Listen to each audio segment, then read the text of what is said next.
مسابقه‌های مقدماتی جام جهانی در پیش است. خواهشمند است در صورت امکان مقاله‌ای از این مسابقات تهیه فرمایید. فوتبال، جام جهانی. از کجا شروع کنم؟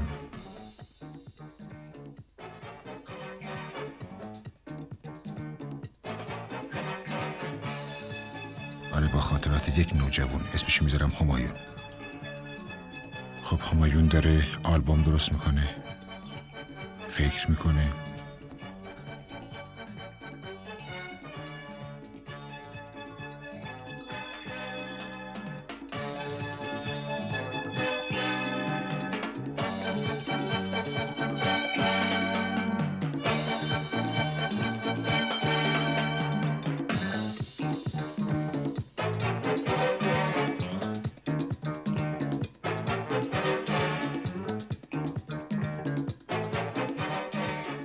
بهزادی، مینیخواه، کاشانی، عرب، مالکی و خیلی های دیگه. همه زحمت کشیدن تا فوتبال ما رو به اینجا رسوندن. تلاش های اونا بود که همه رو به این ورزش علاقه‌مند کرده. اولین صفحه آلبومش مربوط به هنگ کنگ میشه. هنگ کنگ حتی نمیتونه از امتیاز هوا و تماشاچی خودش سود ببره. مایه امیدواریه. حجازی مریضه. شاید رشیدی تو دروازه وایسه.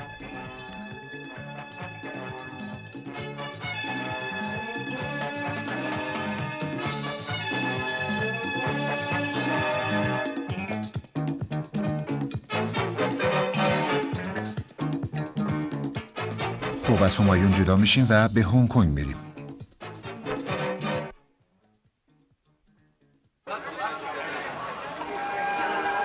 فرودگاه هنگ کنگ.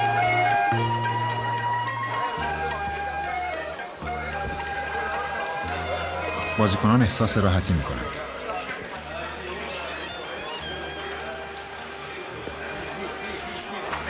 مربی تیم ملی ایران در مقابل قلم‌ها و کاغذها قرار میگیرد و جوابهای او بر کاغذها منعکس میشود. علیرغم تبلیغاتی که برای هنگ کنگ شده، ایران در این سرزمین حریفی همپای خود نمیبیند و همه متفق القولند که پیروز خواهند شد.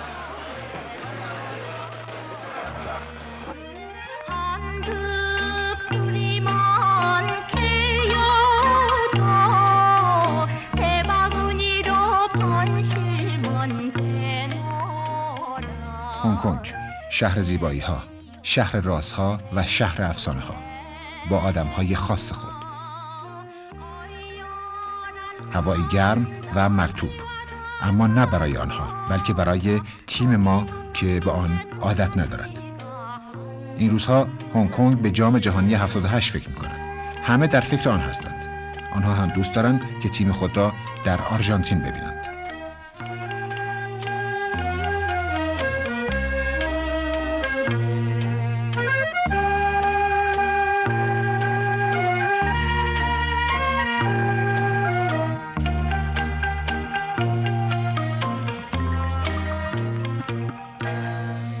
این راننده تاکسی در پشت استادیوم خالی به چه فکر می کند؟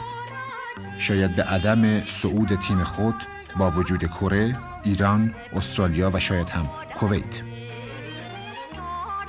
ورزشگاه، آرامش قبل از طوفان.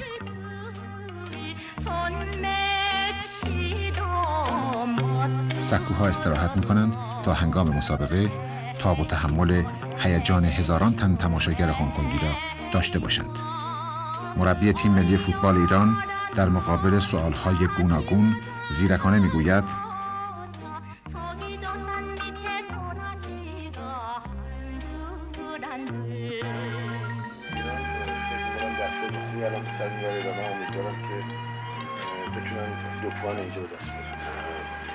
نیاز زیادیم به این پوان، نه اینکه هنگ کنگ ضعیف قلم بتونه.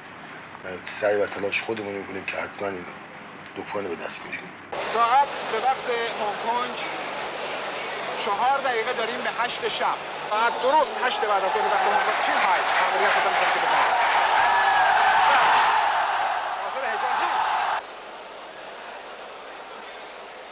ناصرانی هم اومده جلو. جلوی خط 6 قدم و روی سر کازرانی و توی دروازه. گل پیروزی تیم ملی ایران در این لحظه که دقیقه 22 رو براتون گزارش می‌کنیم. خیلی تمیز، خیلی راحت با ضربه سر حسین کازرانی گل برتری تیم ملی فوتبال ایران در دقیقه 22. بچه‌ها مطمئن باشید پیروز خواهیم شد. اما این برای من و برای علاقه‌مندان فوتبال کشورمون که همکنون مسابقه رو می‌بینن کافی نیست. باید نشون بدیم که به حق قهرمان آسیا هستیم و فوتبال برتر قاره در اختیار ماست. بازیکنان به حرف‌های مربی خود گوش می‌کنند و خوب می‌دانند قدم اول کمتر از آخرین قدم برای نیل به پیروزی نیست. نگاه می‌کنیم این از لحظه‌ای است که پروین میره و مانور می‌کنه روی این توپ. ببینید چیکار می‌کنه. میره جلوتر، این پا می‌کنه. بازم جلوتر، نزدیک خط توپو می‌بره. از زیر پای دروازه رد میشه. حالا غفور میرسه. گل دوم ایران وارد دروازه هنگ‌کنگ میشه. ایران 2 هنگ‌کنگ 3. گل نصیب غفور جهانی. همایون هم از دو گل چندان راضی نیست، اما خوشحاله. سفر بزرگ را خوب آغاز کرده. حالا به کره فکر می‌کنه. مدت اقامت اردو تیم ملی در توسان با کم محبتی مسئولین فدراسیون فوتبال کره ما مواجه شدیم، ولی مسئله که اینجا نتونستیم پیش بینیش کنیم، کوچکترین تسهیلاتی رو چند نوع نظر تمرینی برای ما فراهم نکردند، ولی به هر حال حداقل اینه که دست خالی به کشورمون بازگردیم. کره 1-0 هنگ‌کنگ رو برده. پس خط حملهشون نتیجه گیر نباید باشه، ولی میدونه که پیروزی توی زمین حریف مشکله.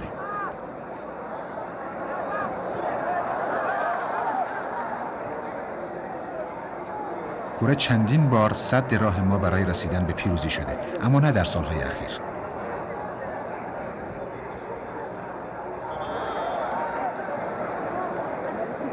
مهاجرانی در فکر کسب حداقل یک امتیاز تیمش را روانه میدان می‌کند. البته با نیم نگاهی به خلق موقعیت‌ها که شاید 2 امتیاز را از آن او کند. این موقعیت یک بار هم پیش آمد. بچه‌ها خیلی تلاش کردند. تصور نمی‌رفت که این همه تحت فشار قرار گیرند. مهاجرانی هم از حملات پی در پی کره‌ای‌ها سرسام گرفته بود. آنچه که یاری دهنده بازیکنان ما بود، کسب حداقل امتیاز و خوشحال از عدم نتیجه گیری بازیگران کره. چیزی که ما از قبل روی آن حساب می‌کردیم. ولی به هر حال باید بگویم خدا با ما بود.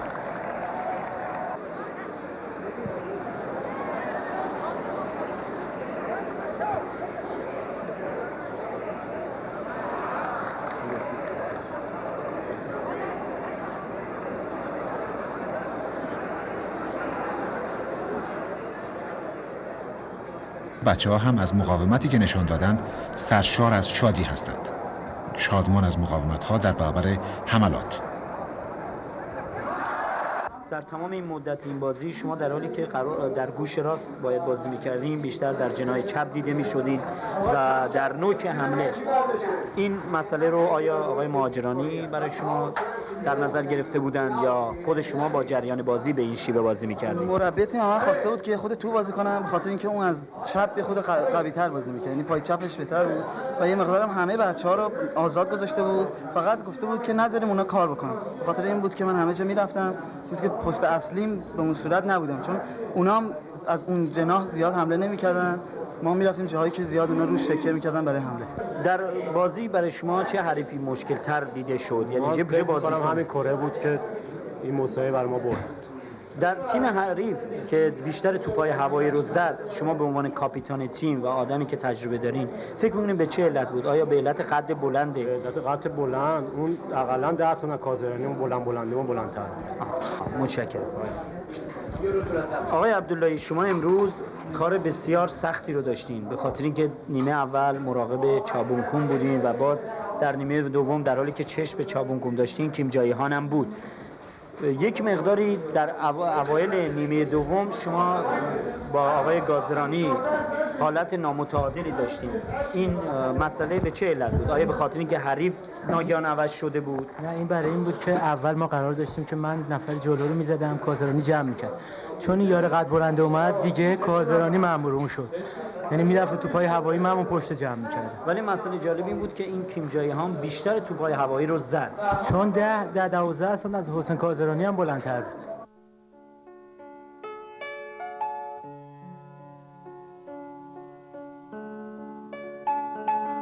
به فال نیک میگیره. خوشحاله. از 2 مسابقه 3 امتیاز، اون هم در زمین حریف.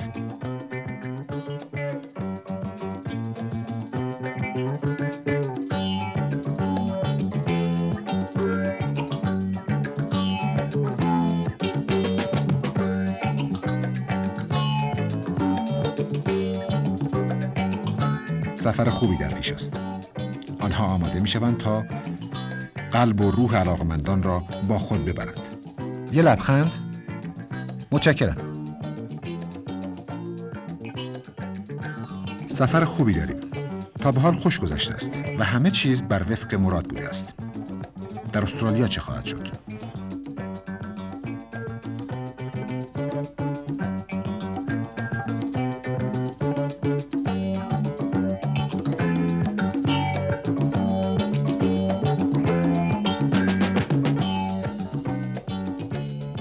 آیا استرالیایی ها می توانند نوار موفقیت های ما را قطع کنند؟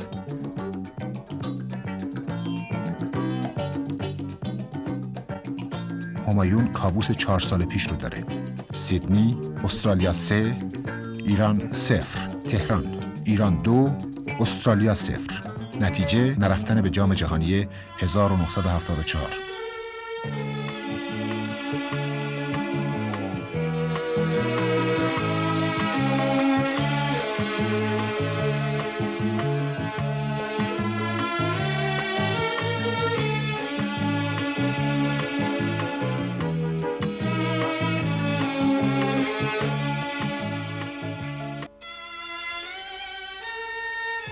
ملبورن چون هنگ کنگ و کره نیست.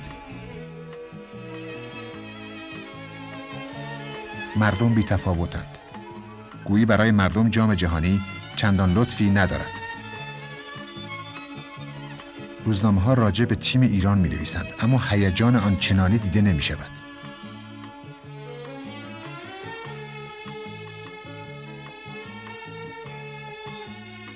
مهاجرانی به گونه‌ای دیگر است.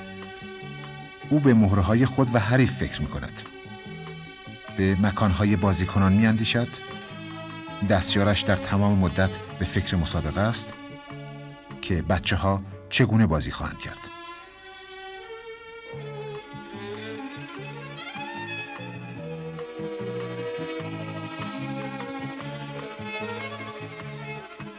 در اردوی استرالیا همه سرحالند. آنقدر بی خیال هستند که حوصله شکلک درآوردن و خندیدن را دارند.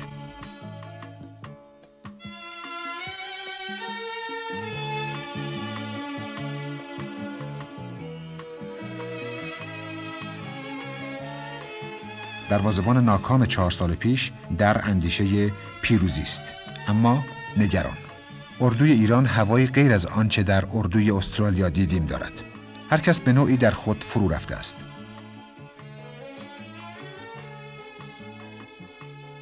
حرکات جمعی تیم در زمین مشخص می شود.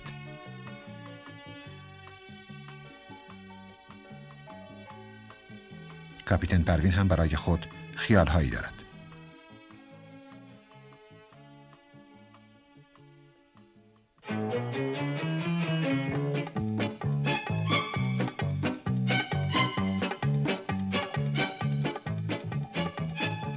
دیدن هموطن همیشه شیرین است. یک ایرانی سالها در غربت، دیدن هموطن برایش شیرین است. اکنون شیرین‌تر، چون به دیدار تیم ملی کشورش می رود.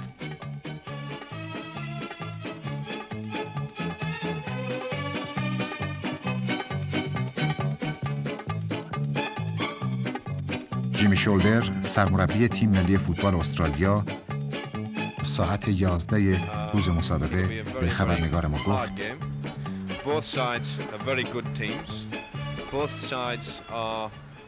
هر دو تیم قوی هستند و هر دو خواهان پیروزی. آنچه مسلم است، ما می‌خواهیم که به آرژانتین برویم، اما از تیم ایران می‌ترسیم.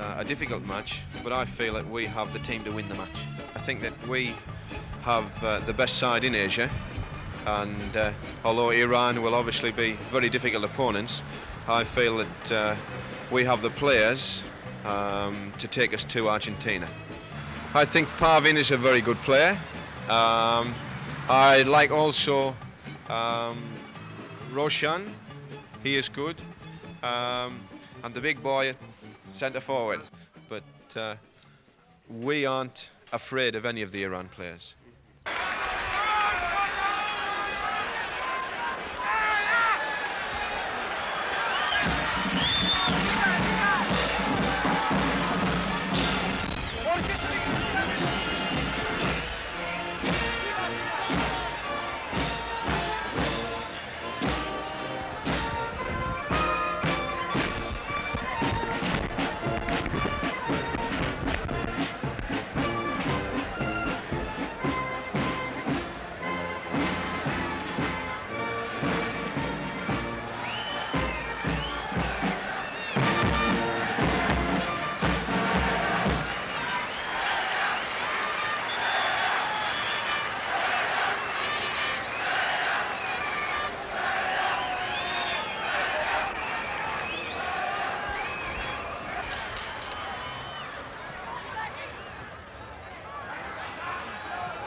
جیمی رونی کارهای خیلی با توپ انجام میده، خیلی خوب کار میکنه با توپ.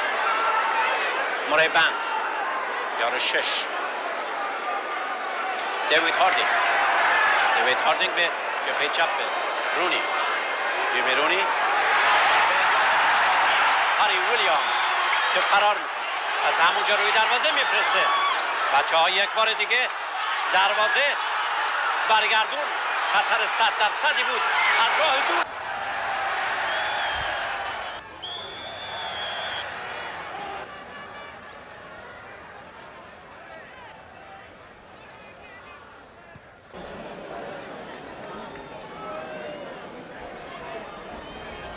همین زیر پای ویلیامز، ویلیامز یار شماره 11 جان نیسکوس در راه استفاده از این توپ.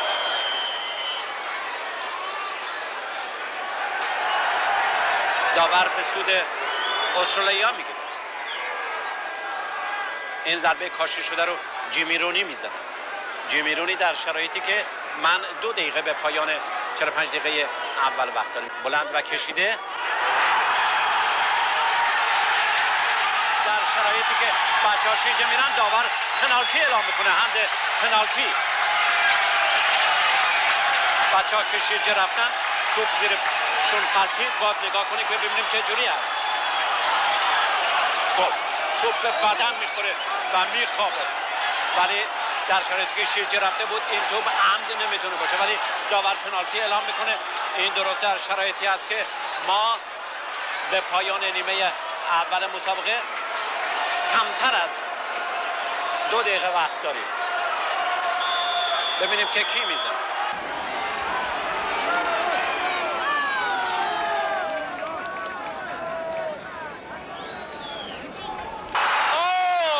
حادثه خیلی بزرگ، پنالتی رو گل نکرد، پنالتی گل نشد. یار شماره 4 کل بنت شانس عظیمی رو از دست داد.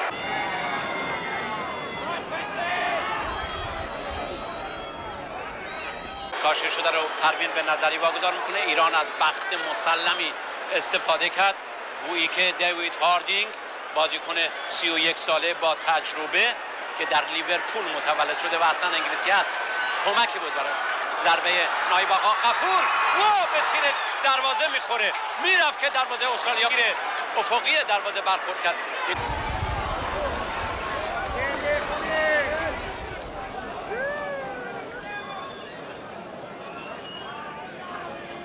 کرونا نظری حالا میزنه روی دروازه. بچه‌ها جون گرفتن، حادثه بزرگ. 45 دقیقه اول مسابقه با سوت داور اینجا خاتمه پیدا کرد.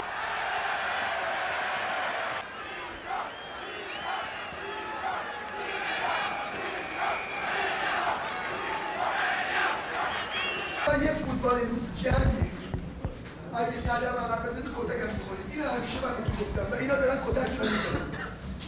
یعنی به طرفتون حمله نداری، وامیش تو بیاد اونم به تمرین می‌کنه کتک می‌زنه. 45 دقیقه دیگه ما فوتبال رو دیدیم، مردونه ما می‌ذاریم به جنگ. باش برای پنالتی کجا یکی جا بازنده. چه سر و تلاشی می‌کنی؟ همین الان اون سر و تلاش تقلا خود الان مقابله یه ملت منتظر هستن نگاه میکنم ببینن شما چیکار میکنید. بچه‌ها حمله کنید، بچه‌ها حمله کنید، بچه‌ها حمله کنید، بچه‌ها حمله کنید، بچه‌ها حمله کنید.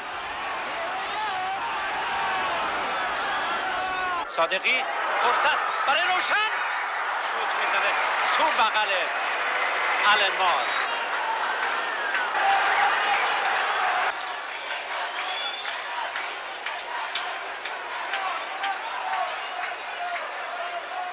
نظری این توپ رو برای عبداللهی که وسطه. عبداللهی آهسته آرام به قاسم پور، یار زحمت کش جبهه چپ، هافبک خوب ما، هافبک اوشار.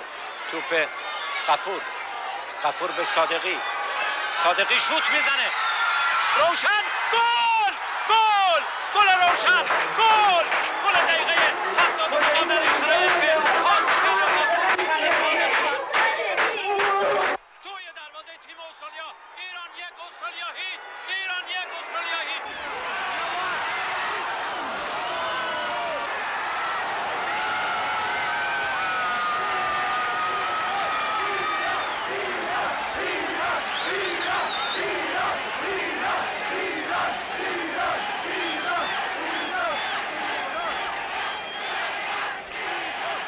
و این اقربک ساعت دقیقه 90 رو نشون میده.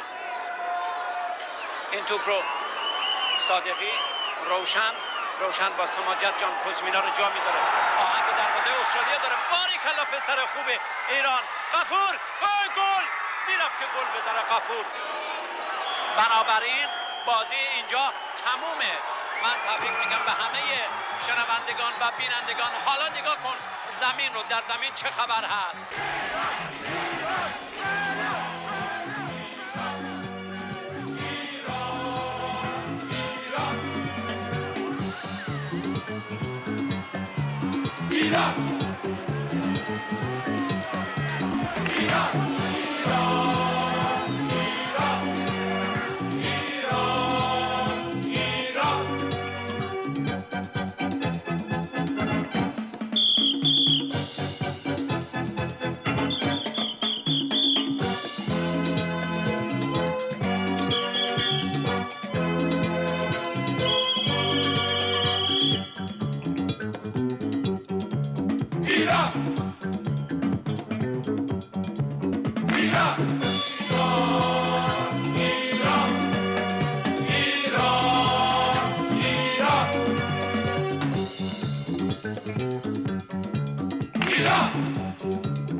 همه مست از پیروزی هستند. آن هم چه پیروزی که بعد از رفع خطری سنگین به دست آید.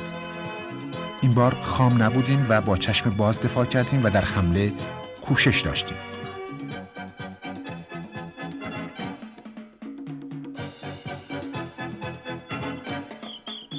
خبر پیروزی به سراسر جهان مخابره می شود. آقای مهاجرین سلام و تبریک. خب تیم خیلی خوب بازی کرد، ولی صرف نظر از گلی که زدیم شما فکر کنین تیممون چطور بود و چند درصد احتمالش هست که ما به آرژانتین بریم؟ البته این مسابقه یه مقدار حساسیت خاصی برخوردار داشت. به علت این بود که در سال 1973 ما در سیدنی باخته بودیم و یکی از علل این که ما نتونستیم به جام جهانی راه پیدا کنیم در بازی 74 همین این مسئله استرالیا بود. ولی رو رفته تیم خیلی خوب بازی کرد. یه مقدار هنوز 3 تا بازی بیشتر خارج از خونه ما انجام ندیدیم و 5 بازی 4 بازی در خونه داریم، یه بازی در کویت داریم و من فکر میکنم که هنوز به نیمه راه هم نرسیدیم. درسته که همه عقیده دارن که ما 70-80% راه رو طی کردیم و شانس اول هستیم. با توجه به امتیازاتی که خارج از خونه به دست آوردیم تا کنون شانس اول هستیم، ولی به هر حال کارمون سنگینه. آقای ماجر، این جنگ روانی که استرالیا به راه انداخته بودن تا چند در روی بچه ما تاثیر کرده بود؟ این دفعه برخلاف اون دفعه این مسئله نبود، فقط یه مقدار مسئله دوپینگ بود که خود ما عنوان کرده بودیم و تقاضای تست کرده بودیم بعد از بازی که بازیکنان تیم استرالیا و ایران تست بشن که نماینده فیفا اظهار داشت چون تلگراف شما فدراسیون دیر رسیده و باید اینو قبلا ما پیش بینی می‌کردیم که دکتر بی طرف از فدراسیون جهانی اعزام بشه. این بود که اون مسئله هم منتفی شد. همایون خیلی خوشحاله و حالا مثل خیلی ها متشکره. افتخار را باید به خاطر سپرد. مسابقه آمادگی با رومانی برای تیم چیزی نداشت جز نگران کردن همه از مهاجم پرامیدمان حسن روشن.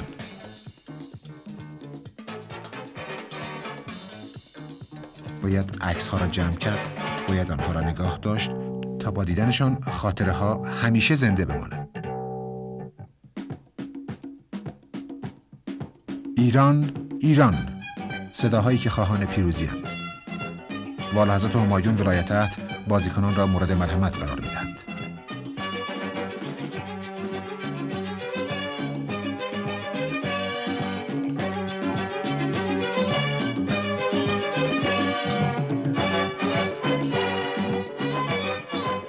آنها دوان دوان می آیند.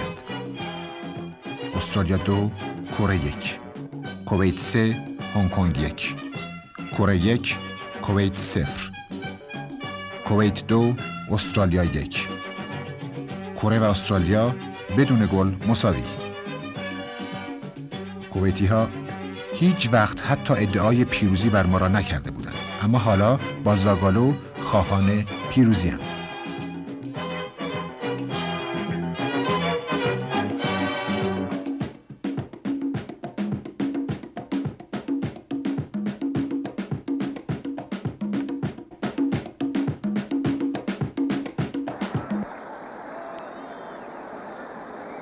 ما همیشه خود را از قبل پیروز می‌دانیم، چه برسد به امروز که حدود 120,000 تماشاگر داریم، با رکوردی بی‌سابقه در آسیا و اروپا و ورزشگاه آریامر.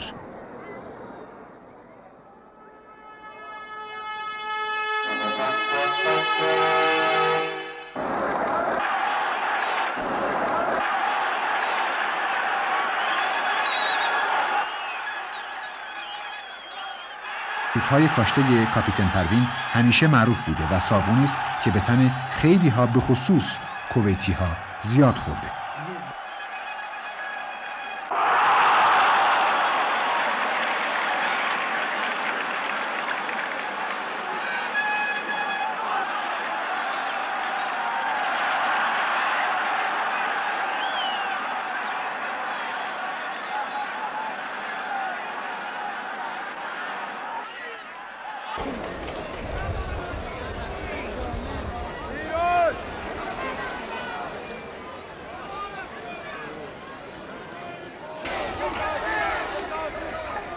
این بار هم شوت پروین نزدیک بود کار دست کویتی ها بدهد که دقت ترابلسی به دادشان رسید.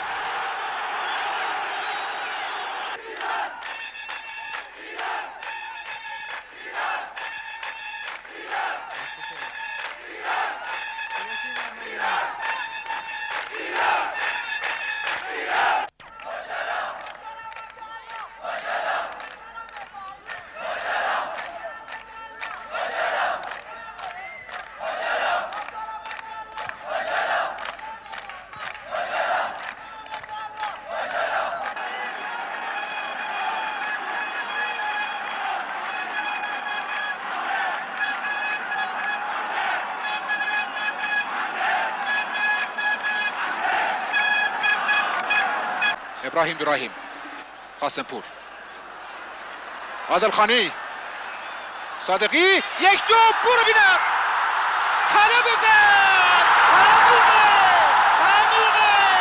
همینه،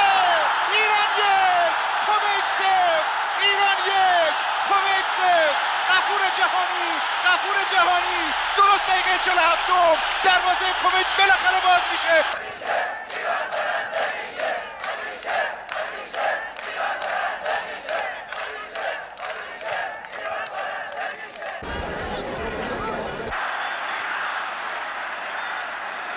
توپیست که عادلخانی به قاسم پور میده از جناح چپ، مقابلش حسین محمد هست، سانتر، حالا صادقی و غفور. پروین جلوتر و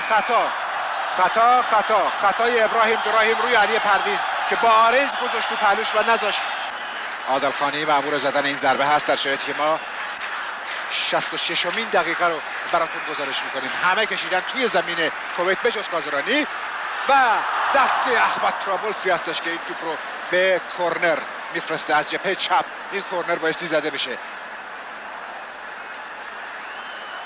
7مین یا 8مین کورنره که تیم ملی فوتبال ایران میزنه.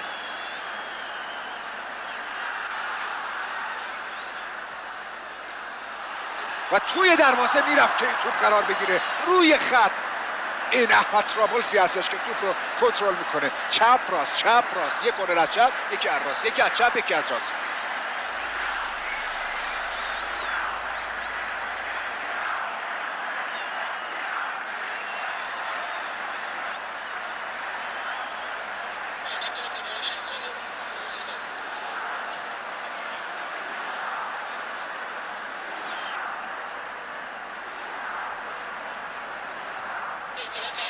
خب حالا جلوی دروازه باز یه بار دیگه این 3 دفعه است که احمد طرابلسی بایستی بگم بیچاره شده از چپ و راست در همین لحظه این کویتی‌ها هستن که در دقیقه 67 مسابقه میان که یک تعویض انجام بدن و این کورنر رو بلافاصله ایران میزنه.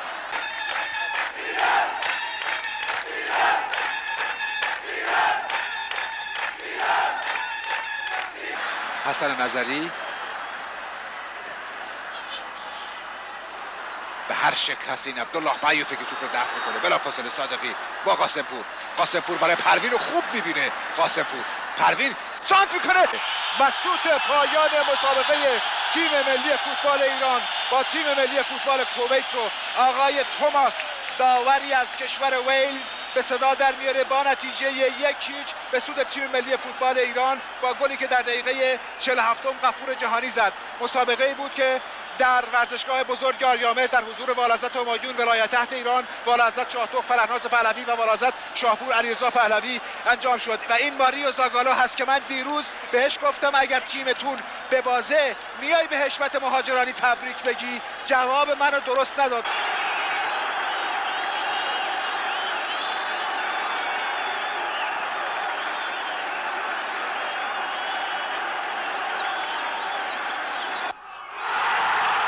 روشن جان بازی نکردی، خیلی دلمون خواست بازی خوب تو ببینیم ولی خب به علت که وضع پات خوب نبود بازی نکردی.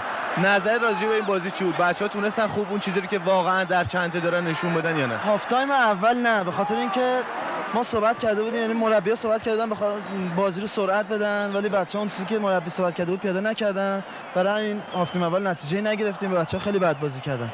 البته بعد که میگم تو زمین خودمون، ولی هفته دوم که اومدن لباسکنی نصیحتایی که بهشون شد، این صحبتایی که شد اجرا کردن و میبینیم که نتیجه گرفتن و مستحق گلای بیشتری هم بودن. هفته اول تیم یه مقدار در سطح خیلی پایینی بازی کرد ولی هفته دوم روی اصل قدرت و تکنیک بچه‌ها برتری بر کویت از نظر قدرت بدنی تونستن که نیمه دوم خیلی خوب کار کنن و همونطور که شاهد بودین گلم بزنم. میخوام از همه مردم تشکر کنم که واقعا تا 90 دقیقه بازی ما رو همراهی کردن. واسه تیم بازی امتیازی بود، ما واسه امتیاز جمع می‌کردیم و مردم نبودن انقدر توقع داشتن که ما بازی رو مثل مجارستان بکنیم. یعنی ما الان کوچکترین اشتباه می‌کردیم بعد هم مساوی بود و یه دونه از امتیازات از دست دادن. من به عقیده من تیم کویت خیلی گنده کرده بودن. همونجوری که ملاحظه کردین ما باید حداقل با اختلاف 5 تا اینا می‌برد. درست. متاسفانه گلرش خیلی خوب کار کرد. بالاخره یه مقدار شانس که زیاد 80% شانس بود. من با این بازی که نیمه اول کردیم خیلی بازیمون به قول معروف در سطح پایین‌تری بود از اون که ما خودمون انتظار داشتیم از خودمون و هیچ وقت توان نداشتیم همچین بازی بعد بکنیم در نیمه اول. و در وسط هفته ما ماجرانی اومد چیزی گفت با این همه تماشاچی به خاطر شما اومده، به خاطر که یه بازی بهتری از شما ببینه. اینه که ما خیلی بیشتر چارج شدیم و اومدیم هفته دوم هر چی داشتیم نداشتیم گذاشتیم بود. خب از بازی خود راضی هستی؟ تقریبا. اخطاری که داور بهت داد قبولش داری؟ نه چون ایران 1 کویت 0. مهاجرانی شاد، زاگالو غمگین. نوجوان ما شاد اما کمی ترسان. آخه کره در آخرین لحظه در خاک کویت با کویت مساوی کرد.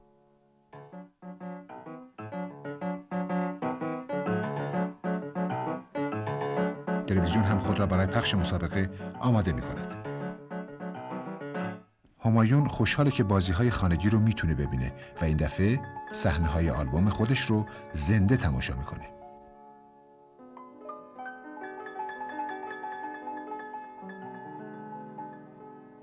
همه چیز برای برگزاری یک مسابقه بزرگ آماده است. نمایندگان فدراسیون بین‌المللی فوتبال چون مسابقات قبلی همه چیز را از نزدیک مورد بازدید قرار می‌دهند و آزمایش می‌کنند.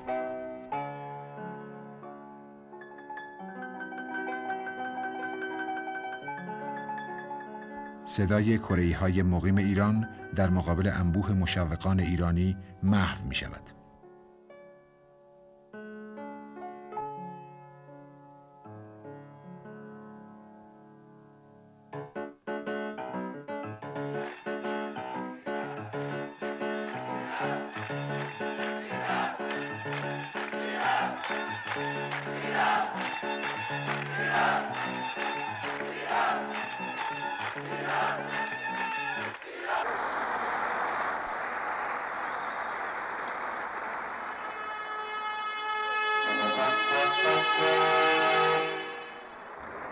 امروز تیم ملی فوتبال ما در چارچوب مسابقه‌های فوتبال مقدماتی جام جهانی 1978 آرژانتین بازی برگشت خودش رو در مقابل تیم ملی فوتبال کره جنوبی انجام میده.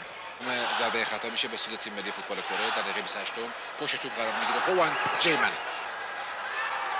حالا چابون کوئن و این عادل خانیه که سریع میاد و نمیذاره چابون کوئن توپ رو سانتر بکنه و در نقش یک دفاع کنترل میکنه ولی اشتباه میکنه و اشتباها توپ رو میده. شوت و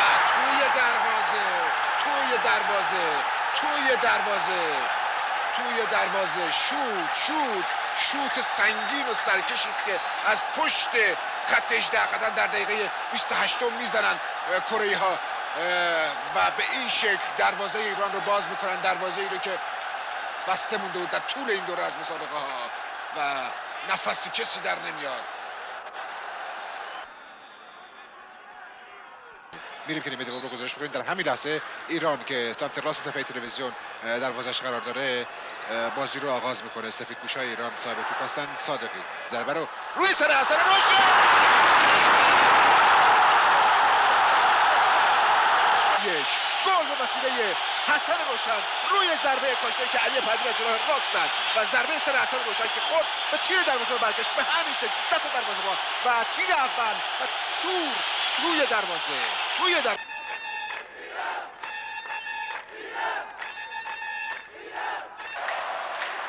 علی پروین میزنه ضربه کرنر رو، دست دروازه‌بان بیون هویان دور میکنه از اون جناح.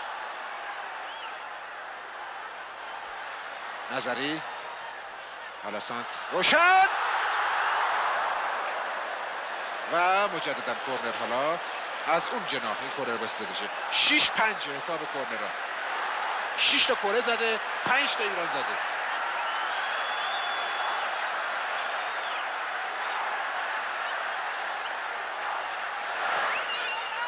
جلوی دروازه و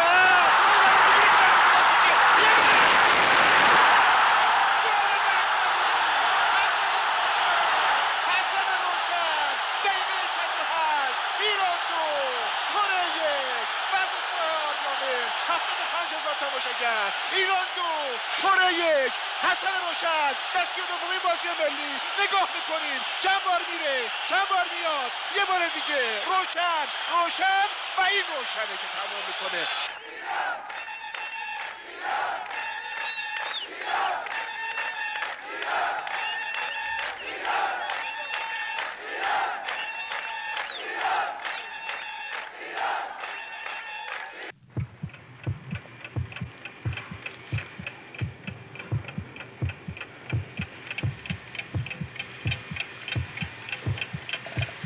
قطر روی دروازه ما، گل مساوی تیم ملی فوتبال کره. همون حادثه‌ای که نبایستی اتفاق بیفته اینجا اتفاق میفته و حادثه کویت تکرار میشه. نگاه میکنیم به صحنه، نگاه میکنیم ببینید که به چه شکل گل مساوی خودشون رو میزنن در دقیقه 90. به این شکل میزنن.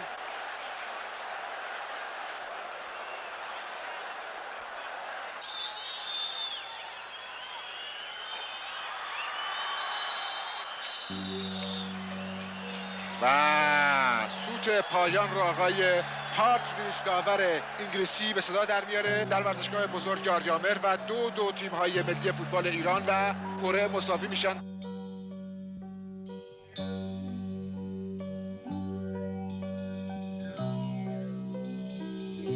حجازی بیش از همه از نتیجه ناراضی است.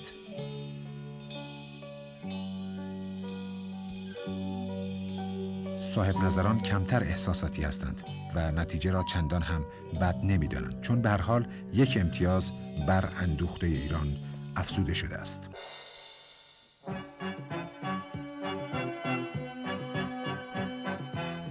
همایون هم اومد. براش فرقی نمی‌کنه مسابقه با چه تیمی باشه، چه ضعیف چه قوی. آخه فقط که نمیشه آلبوم درست کرد. واسه همینه که زودتر از همه تو استادیوم پیدا شد. تنها نمیشه دلو به دیدن عکس‌ها خوش کرد. باید مسابقه رو هم از نزدیک دید.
هنگ کنگ را می‌دانستیم می‌بریم.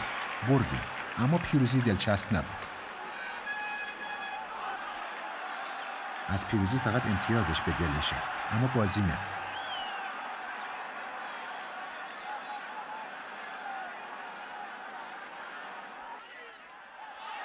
اما مربی فقط به امتیاز می‌اندیشد، ولی تماشاگر را تنها امتیاز راضی نمی‌کند. بچه‌ها مسابقه‌های سختی داشتند و آثار خستگی در آنها دیده می‌شود.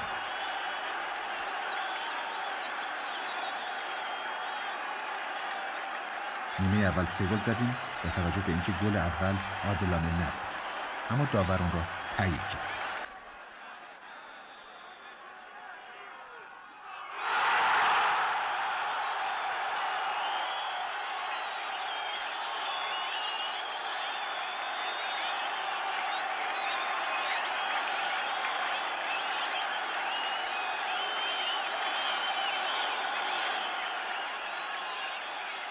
با بازی ضعیف تیم ما در نیمه دوم گل به دست نیامد و همین امر باعث شد تماشاگران از خود عکس العمل نشان دهند.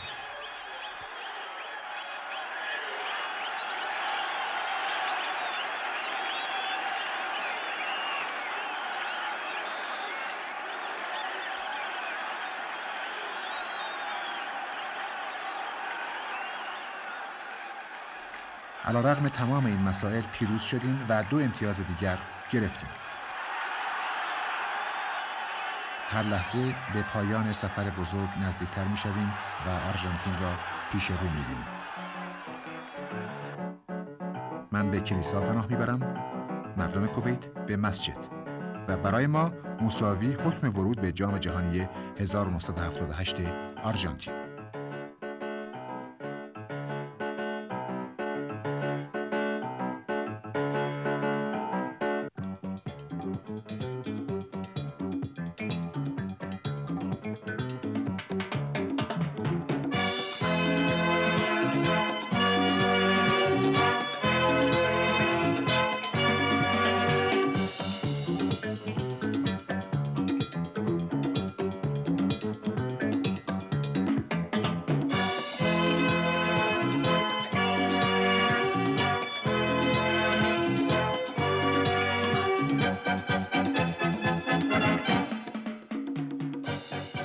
او همایون هم اومد.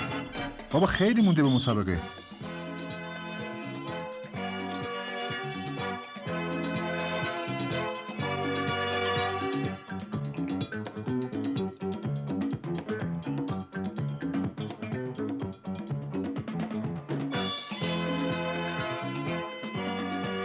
زودتر اومده که جا بگیره. خب اینو میگن دوراندیشی.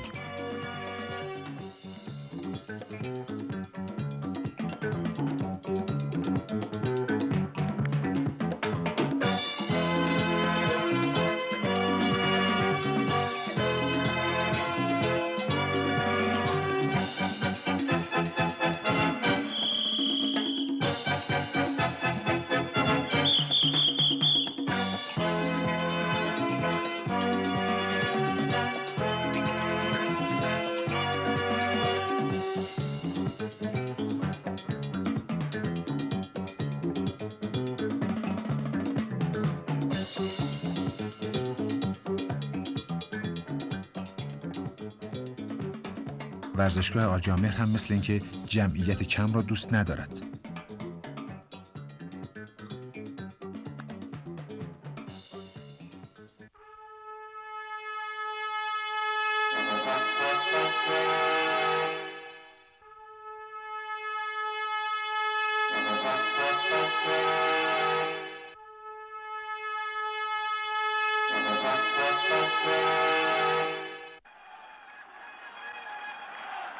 حریف به نبرد حیثیتی فکر می کند. چون برد یا باخت در سرنوشت او بی تأثیر است. حریف صاحب نام است و زخمی.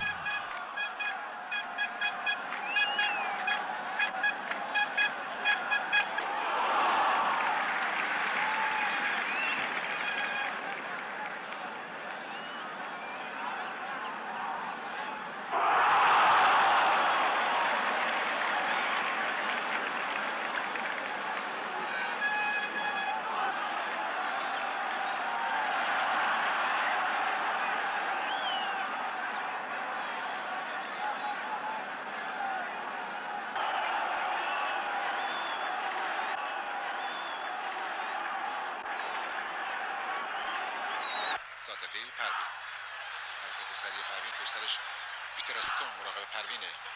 خب میندازه توپ رو میخواد فرار بکنه و همین کارو هم میکنه. خوب میندازه به جلوی توی دروازه. گل بیامان، گل بیامان برای ایران، گل بیامان برای ایران. علی پروین میبره توپ رو روی دروازه و غفور جهانی با بغل پای چپش توی دروازه. غفور جهانی در جام جهانی. یه بار دیگه نگاه می‌کنیم.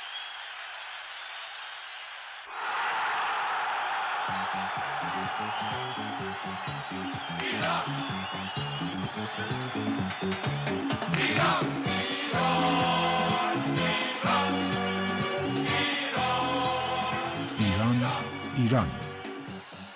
حال ایران را به تیم‌هایی که تاکنون به جام جهانی آرژانتین راه یافتند بیفزایید.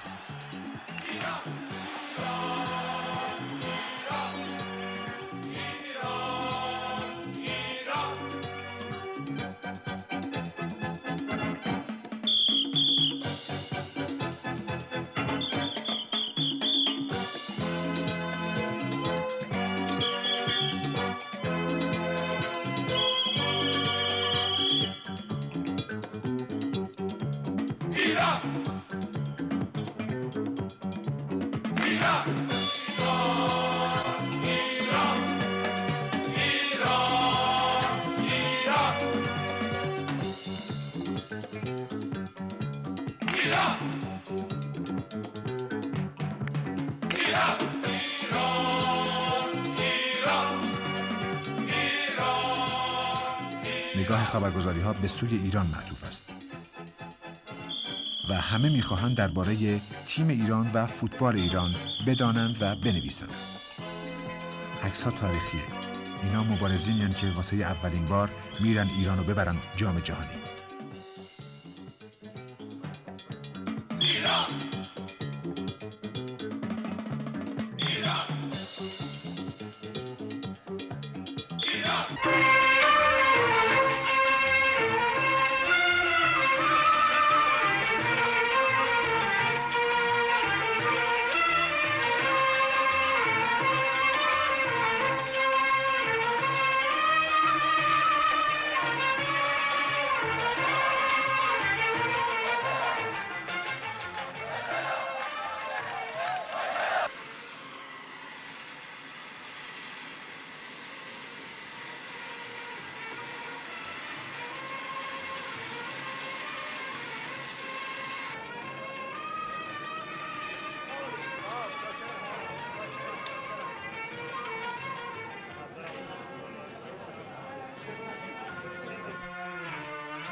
مشتاقان تیم ملی در کنار برادران مقیم کویت.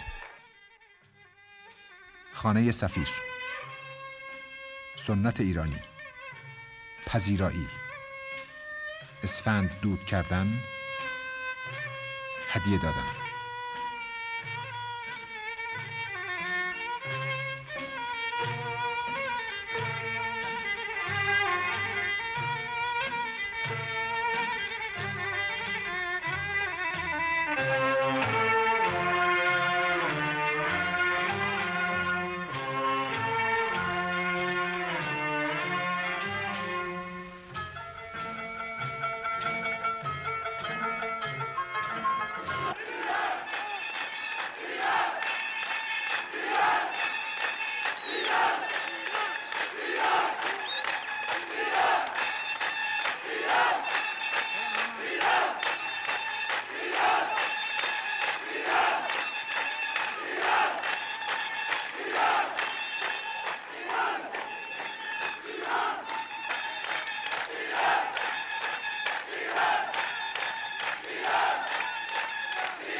فوتبال در کویت برای خود جایی باز کرده.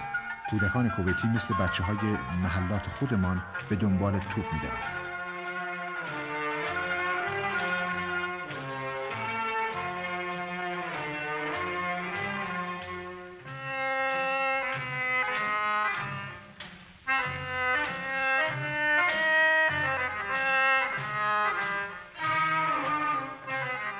حتی بزرگسالان نیز از کاپ‌های محلی غافل نیستند.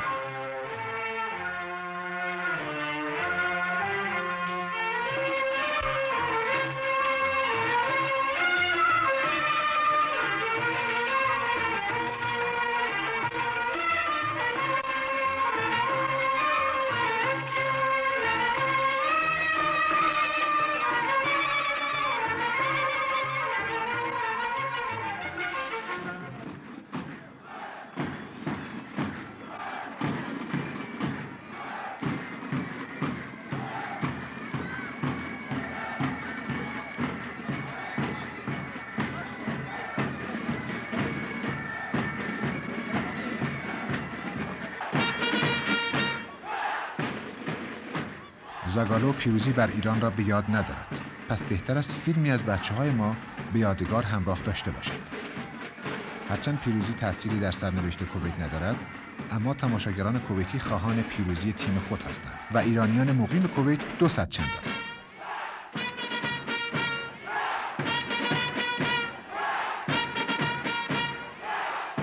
نظرتون راجع به مسابقه امروز چیه؟ البته تعداد بازیکن‌هایی که امروز به اسم تیم ملی بازی میکنن تقریبا میتونم بگم که تیم امید و پشتوانه تیم ملی میباشه در مسابقات آینده و از این بعد ما تصمیم داریم یه مقدار کار سرمایه فوتبال رو همین جوونا پیاده کنیم که پشتوانه خوبی داشته باشه برای تیم ملی و من مطمئنم که امروز بچه‌ها صمیمانه تلاش خودشون رو برای پیروزی خواهند کرد و امیدوارم که بتونن یه بازی خوبی ارائه بدن که مورد توجه همه قرار بگیره و اینا رو به عنوان پشتوانه امید قبول بکنید. شما با فضای استادیومی که الان می‌بینید و ایرانی‌های مقیم کویت شدیداً ایرانی‌ها رو تشویق می‌کنن و قبل از مسابقه این همه از خودشون هیجان نشون میدن، شما فکر می‌کنید که ایران احساس بکنه که الان مثل تهران داره بازی می‌کنه؟ من فکر می‌کنم که بچه‌ها اینجا به هیچ عنوان احساس غربت نکنن و کاملاً شرایط طوری شده که ما فکر می‌کنیم در خونه خودمون، در زمین خودمون داریم فوتبال بازی می‌کنیم، مضافاً به اینکه ایرانیان مقیم از بد به ورود کاملاً چه از فرودگاه و چه مدت توقف مواجه کوتاه بوده اومدن محبت کردن و من صمیمانه آرزو میکنم که این تیم بتونه جوابگوی احساسات پاک و بی‌آلایش هموطنان عزیزمون خارج از کشور باشه.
حالا یک حمله سریع فیصل دخیل و گل برتری تیم ملی فوتبال کویت.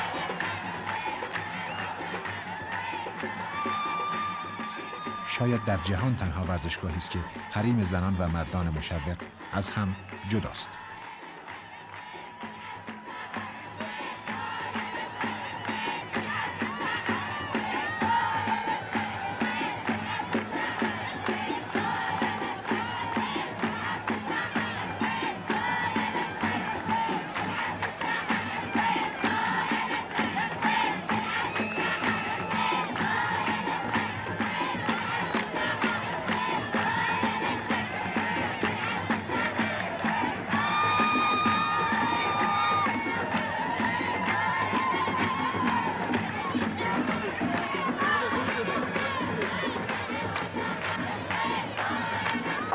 دروازه گل از وسط زمین.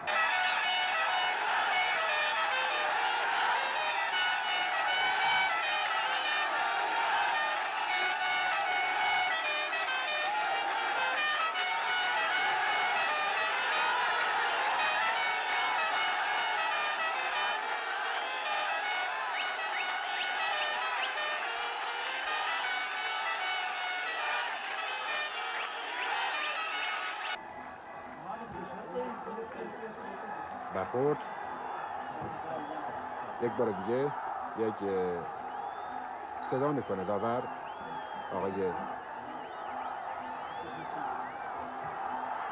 رایت، داور ایرلندی. یک اخطار هم اینجا به شماره 13 رضا معرفی میده. پس 2 تا اخطار گرفتن کویتی ها، فیصل دخیل و رضا معرفی اخطار روی خشونت هایی که در برابر تیم ملی ایران و بازیکن‌های تیم ایران به خرج دادن.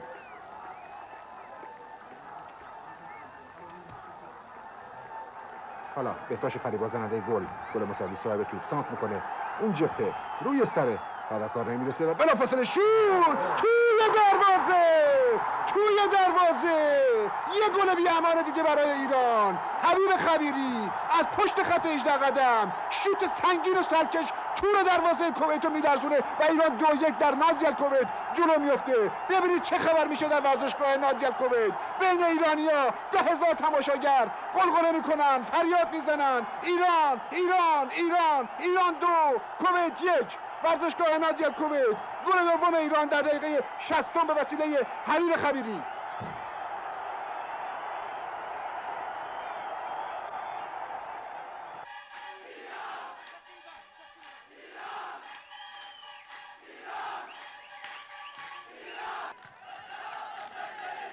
وسط زمین مملو و از ایرانیان علاقمند است که قهرمانان پیروز را بر دوش گرفته و یک صدا فریاد میکشند: بچه‌ها متشکریم، بچه‌ها متشکریم.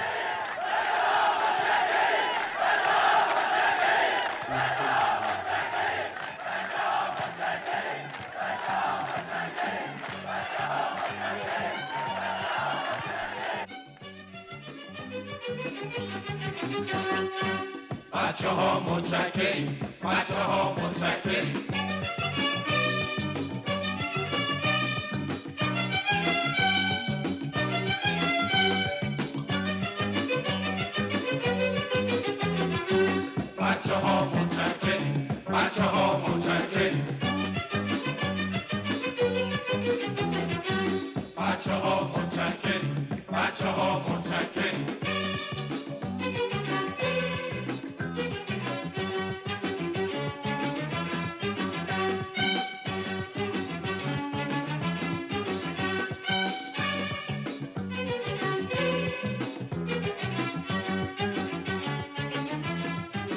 همایون هم شاده هیجان زده، با غرور به آینده فکر میکنه، آینده‌ای که او و همسالانش باید بسازند. آلبوم خودش رو میبنده با امید درست کردن آلبوم‌های افتخارات دیگه. بچه‌ها متشکریم، بچه‌ها متشکریم.